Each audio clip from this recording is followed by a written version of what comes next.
L আকৃতিৰ সঁজুলিৰ ব্যৱহাৰ। ইয়াৰ জৰিয়তে আমি নিখুঁত কাম কৰাত আয়ত্ত লাভ কৰিম। বেৰখন পোন বা উলম্ব বা তিৰ্যক কৰিবলৈ ব্যৱহাৰ কৰা সঁজুলিবোৰো আমি বুজি পাম।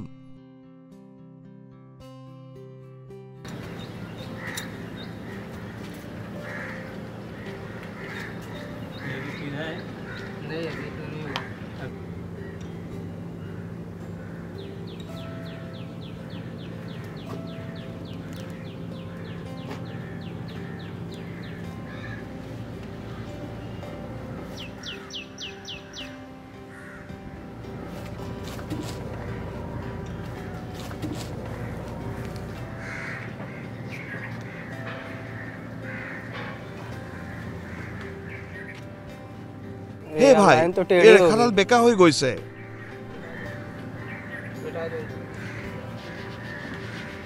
ইয়াক মচি পেলাওক। ইয়াত প্ৰশিক্ষকৰ মনোযোগ শ্ৰমিকসকলে নিৰ্মাণ কৰি থকা দেৱালখনলৈ যায়। লাইনটো বেকা হৈ গ'ল। তোমালোকে সঠিক সঁজুলি ব্যৱহাৰ কৰা নাছিলা, সেইবাবে লাইনটো বেকা হৈ পৰিছে। চাওক, এইটো ট্ৰাই স্কোৱাৰ।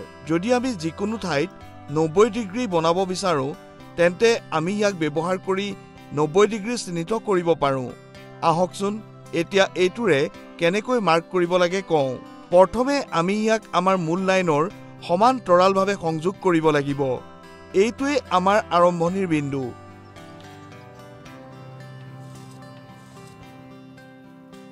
ইয়াত যোগদান কৰাৰ পিছত চকৰে এটা ৰেখা আঁকক। গতিকে আমি 90 ডিগ্ৰী পাইছিলোঁ আৰু এইটোৱেই আমাৰ প্ৰতীকী ৰেখা। এতিয়া আমি এই লাইনটো আগুৱাই নিব পাৰিম। ৰেখাৰ ষ্ট্ৰিংটো ধৰি ৰাখক। এই ৰেখাডালৰ সৈতে ইয়াক যোগ কৰক।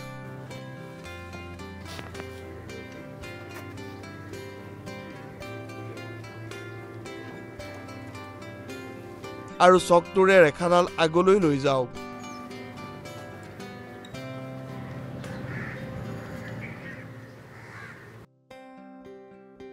এতিয়া ৰেখাৰ ষ্ট্ৰিংটো আঁতৰাই দিয়ক। চাওক, এই ৰেখাডাল ঠিক 90 ডিগ্ৰী। তুমি দেখিছা সঠিক সঁজুলিয়ে কেনেকৈ সঠিক আৰু নিৰাপদ ফলাফল নিশ্চিত কৰে। নিখুঁত বৰ্গ এটা বনাবলৈ কি কি পদক্ষেপ আছে? নিৰাপদ স্থানত বৰ্গটো পৃষ্ঠত ৰাখক। নিশ্চিত হওক যে দুইফাল প্ৰান্তৰ সৈতে সমান। সোঁকোণৰ বাবে পৰীক্ষা কৰক।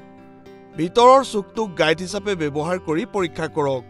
ইয়াক পোনে পোনে কোনো চুক বা ক্ৰছিঙৰ লগত মিলাই দিয়ক। চিহ্নিত কৰা বৰ্গটো স্থাপন কৰি ইয়াৰ প্ৰান্তটো চিহ্নিত কৰক।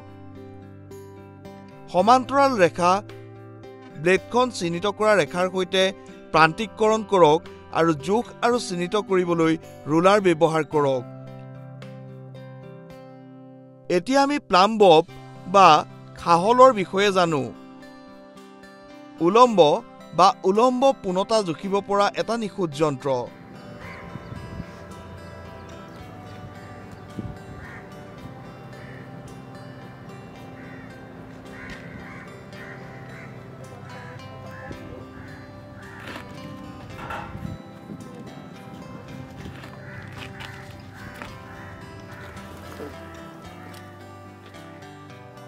আপুনি কি কৰি আছে?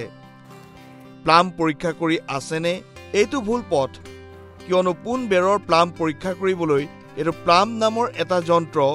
ইংৰাজীত ইয়াক প্লাম বব আৰু হিন্দীত ইয়াক চাহুল বুলি কোৱা হয়। ইয়াৰ সহায়ত আপুনি যিকোনো বেৰৰ উলম্বতা পৰীক্ষা কৰিব পাৰে। চাওকচোন কওঁ, এইটো ইয়াৰ প্লাম আৰু বব।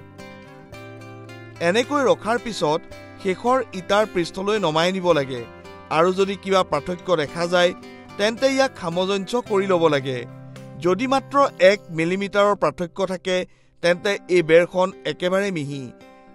ইয়াক ব্যৱহাৰ কৰি আপুনি দেৱাল নিৰ্মাণ কৰিব পাৰে আৰু আপোনাৰ দেৱাল সদায় সৰল ৰেখাত থাকিব।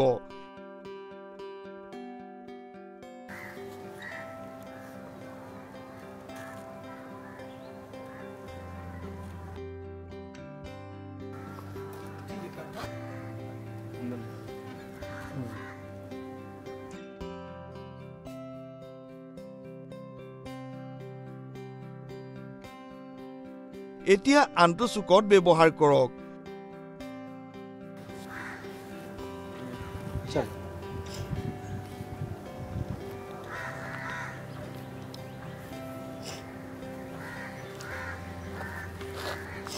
যেতিয়া আপুনি শিল আৰু ৰছীৰে বান্ধি বেৰখনৰ পূৰ্ণতা পৰীক্ষা কৰে তেতিয়া সেইটোৱেই ভুল উপায়।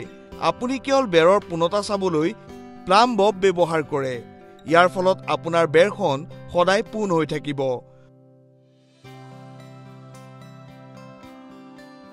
উলম্ব বা উলম্ব পূৰ্ণতা সঠিক জোখৰ বাবে এই পদক্ষেপসমূহ অনুসৰণ কৰক।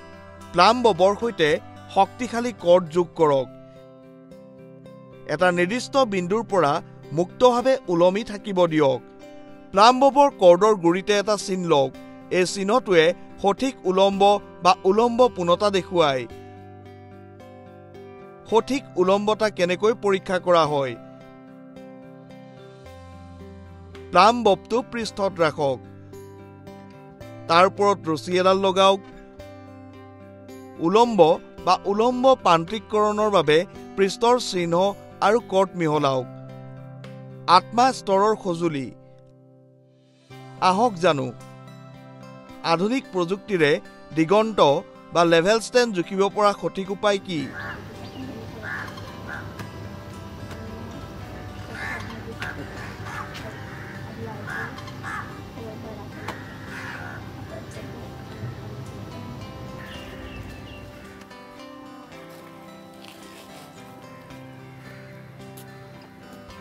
আপোনাৰ বেৰখন সমতল হৈছেনে নাই পৰীক্ষা কৰিছেনে?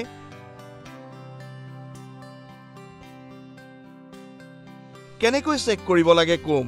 এইখন আপোনাৰ মঞ্চ।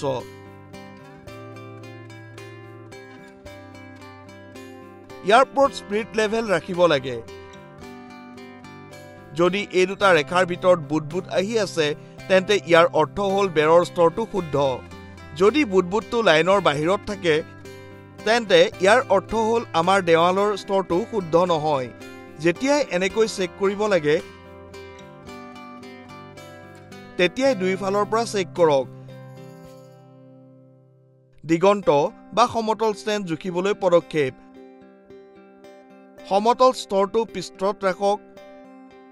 ইয়াৰ স্থিৰতা নিশ্চিত কৰক যাতে ই এফালে বেছিকৈ হোলান নিদিয়ে। বুদবুদবোৰলৈ চাওক। যদি বুদবুদটো কেন্দ্ৰত থাকে তেন্তে ই সমতল। যদি ই কেন্দ্ৰৰ বাহিৰত থাকে তেন্তে ইয়াক ঠিক কৰক। দূৰত্ব জোখা লেজাৰ মেচিন।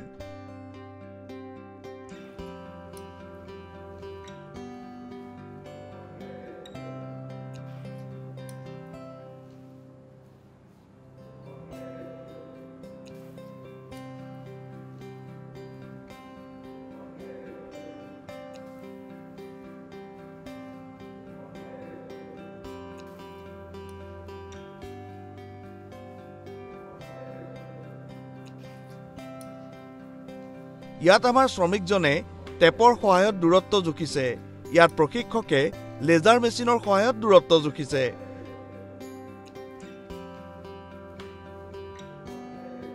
দূৰত্ব সঠিকভাৱে জুখিবলৈ লেজাৰ মেচিন ব্যৱহাৰ কৰক।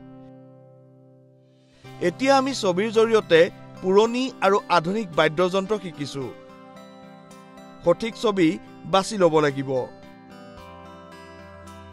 প্ৰথম প্ৰশ্ন, শ্ৰেণী সৃষ্টিৰ বাবে উপদেশিত পদ্ধতি বাছক।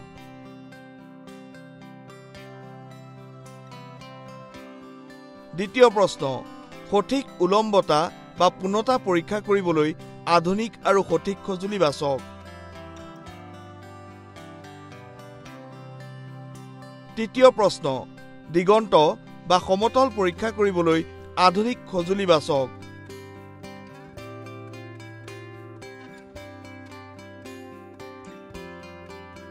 চতুৰ্থ প্ৰশ্ন, চুকত লগ হৈ বৰ্গক্ষেত্ৰৰ চুক এটা গঠন কৰিবলৈ দুই পক্ষৰ সম্পৰ্ক কি হ'ব লাগিব? ক, সমান্তৰাল, খ, সমান দৈৰ্ঘ্য, গ, উলম্ব প্ৰান্তিককৰণ, ঘ, বক্ৰ।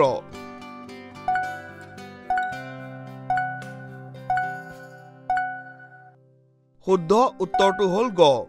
পঞ্চম প্ৰশ্ন, বেৰৰ উলম্বতা পৰীক্ষা কৰাৰ সঠিক পদ্ধতি কি? ক. আধুনিক প্লাম বব ব্যৱহাৰ কৰক। খ. সমতল স্তৰৰ সঁজুলি ব্যৱহাৰ কৰা। গ. ওপৰৰ দুইটা কথা। ঘ. ইয়াৰে কোনোটোৱেই নহয়।